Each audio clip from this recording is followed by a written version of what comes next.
Use your imagination. Now, what do I mean by this? Basically, imagination as an artist is the most important thing, in my opinion. And as time goes by, as the century pushes forward, people are starting to lose their imagination, or at least I feel that. I look at other artists, I look at what they're doing, and it's great, but there's not that spark there. There's not that creativity like there used to be before the internet, before all of this technology. Technology is a great thing. I think it's very helpful. There's endless amounts of information, pictures, images, paintings to look at and get inspiration from.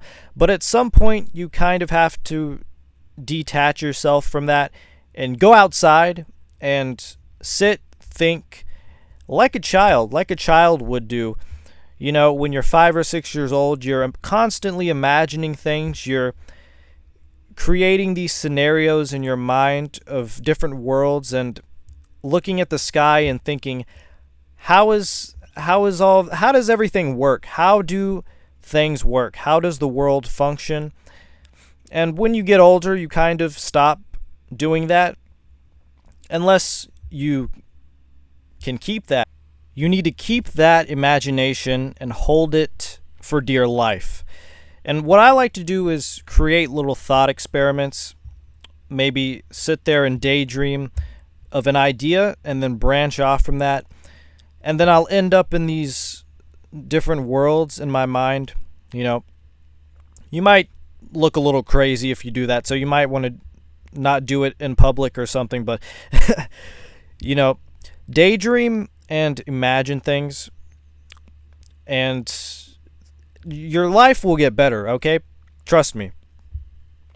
Daydreaming is extremely important, and I think we all do that when we're younger, but we kind of stop doing that because life gets busy. We have to do this, we have to be there, we have to do that, and we stop thinking.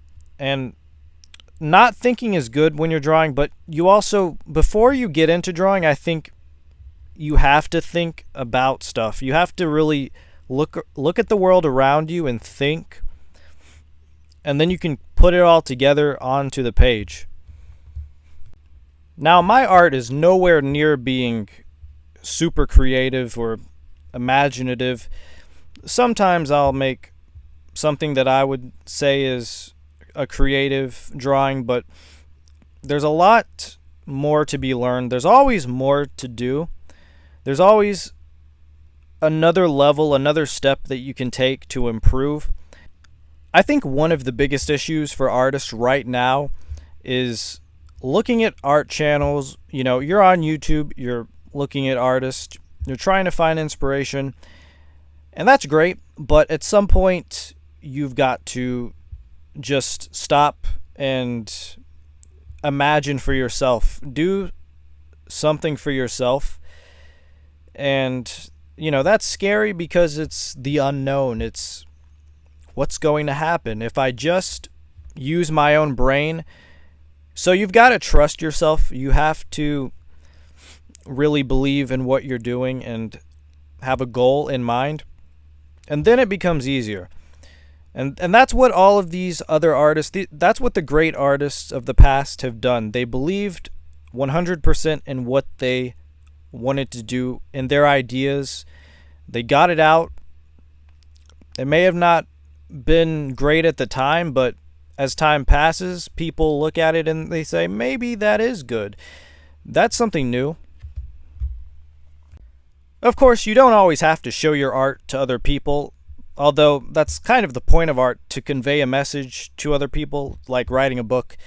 But I also do like making drawings just for myself to keep, that no one else can see. So I also do that too. But yeah, imagination is extremely important, and don't forget it. It seems like an easy thing, but there's a lot of things that we forget every day. Simple things. Because we're humans and we have little tiny brains and we mess up everything. And so, yeah, That's all I had to say. Thanks for watching. Hope you enjoyed. And goodbye.